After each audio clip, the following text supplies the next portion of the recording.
Hey everybody, it's Christina. Welcome to class. So this is going to be just a general lecture for week one of our class. So this class is all about helping you get ready to go out and find the job of your dreams. And I've got a few notes here. I want to make sure that I cover some pieces. And I've got some points on the screen here. So like I said, I'm Christina. I'm going to be your instructor for this class. And as we come into class during this week one time, a lot of times students feel a lot of anxiety, a lot of stress. They're really not sure, like, what should I be doing? I'm going to help you through that. So this is an online class. It's a 2 credit class, and you'll spend a little bit less time in this class than probably some of your other classes. What I will tell you is the time you choose to spend in this class is going to pay you dividends in the future. So let's talk about this first point on the screen. The job search is a journey. Now, whether you have a job now and you're looking to elevate in your current job, your current industry, or whether you don't have a job and you're looking to finish your schooling and get a job, wherever you are, if you're going back into the workplace after or the workforce after years of being absent, this class is going to offer some things that will really help you out.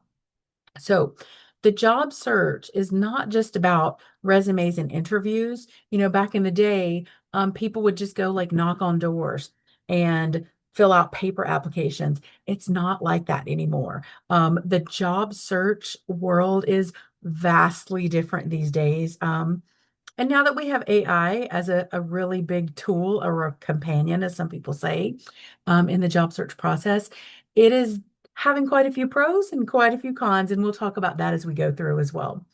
The job search is really about clarity. Like, what do you want? What is your desired outcome? That's about confidence.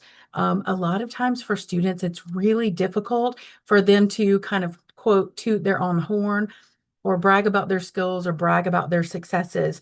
I'm going to always encourage you to try to like build a bridge and get over that, because when you're in a job search situation, when you're in an interview situation, you are trying to stand out from the competition. So it's not bragging on yourself. It's stating clearly and accurately what skill sets you have that you could bring to the institution. It also is a job search is not just a box to check, right? Like, okay, I did an application there. I did an application there. You want to really be thoughtful in this journey. This is your livelihood. It's going to be like your schedule, like how do you spend your time? It's also going to impact your stress level, right? Some jobs have a really high stress level, other jobs not so much. It's going to, of course, impact your income and your future income.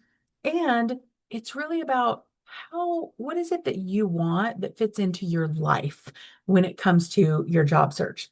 So in this course, we're going to go just beyond how to get a job, and we're going to really start with what job is right for you. And you're the only one that knows that. Your parents don't know, your partner or spouse doesn't know. You're the person that really knows what kind of job, what kind of environment is going to be best for me.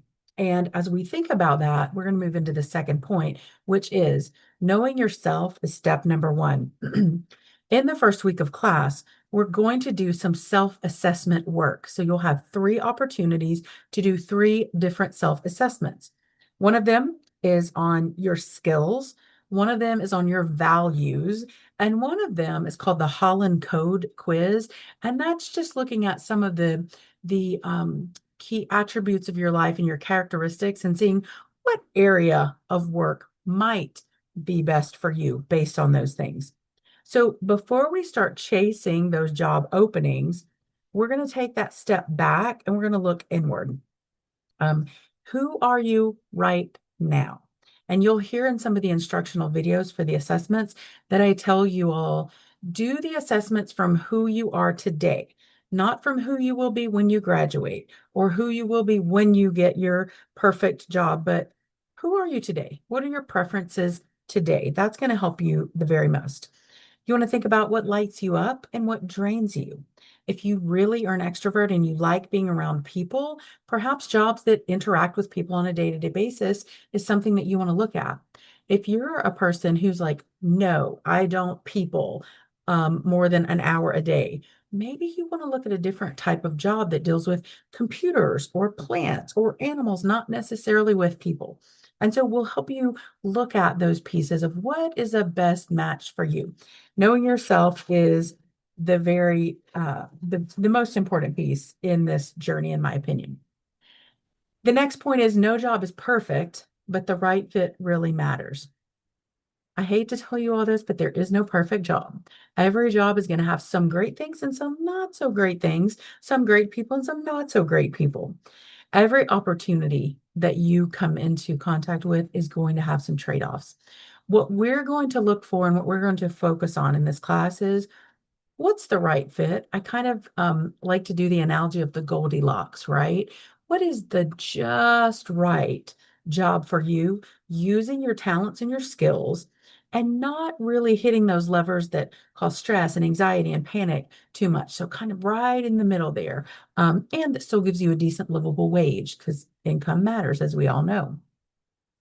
If you've ever had a job that looked really good on paper, but you were just miserable or worn out or tired at the end of the day, you know how important this right fit is.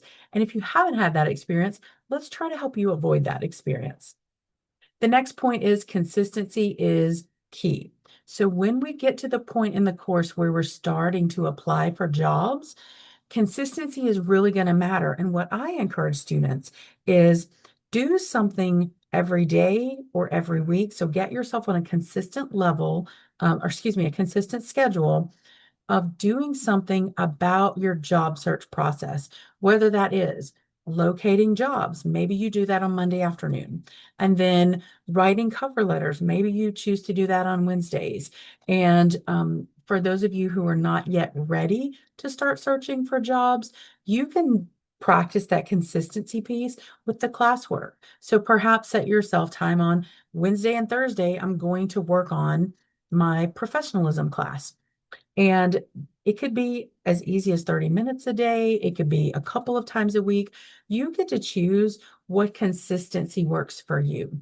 Here's what doesn't work in the job search market. A really big push on Sunday to do 15 applications and then do nothing else until the next Sunday or Monday or Tuesday. Consistency with that process is going to really help you when it comes to the job search. And then the last point, which is you're the CEO of your job search. Now, I'm here as your guide. I'm going to give you tips. I'm going to give you feedback when we start building your resumes, your cover letters. I will give you feedback. I've got years and decades and tons of experience with helping people through the hiring process, and I'm going to help you with that feedback. It's up to you, though, to use that feedback. So if you choose to just not spend a lot of time on your resumes, not really write appropriate cover letters for the jobs in which you're applying, you're going to be the one that doesn't get the results that you're looking for. So definitely take ownership. Look at your life realistically. Do you have time to be searching for a job? And if you don't, and you really need a different job or a new job, then you might want to relook at or reevaluate your schedule and how you're spending your time. Now, the last thing that we're going to do in this video is we're going to take just a few minutes and we're going to just consider a couple of questions for reflection here. Get those on the screen for us. Okay, this is not an official assignment. If you want to have your career journal notebook, you can jot these down. But what do I want more or less of in my next job?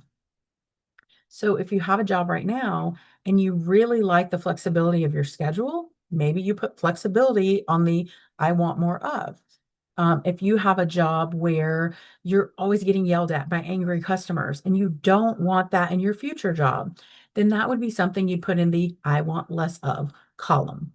And then the second reflection question is, when specifically will I set aside time to work on my job search or my class activities each week? So again, remember, starting to build that consistency, even if it's just 2 days a week for 30 minutes a day, it's going to really pay you dividends a little bit later. Okay, now, as we close up this first little mini lecture in class, I want to encourage you. You have got this. Doing the job search process can sometimes be really scary. It can be really overwhelming.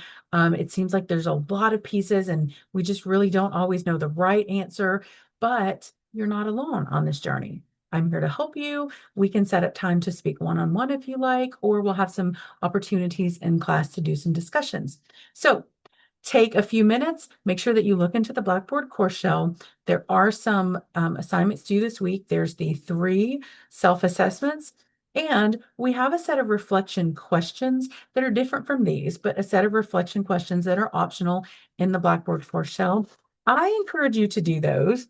While they are not graded for points, they will pay you out in dividends. All right, folks, I will see you in the next lecture. Have a great day.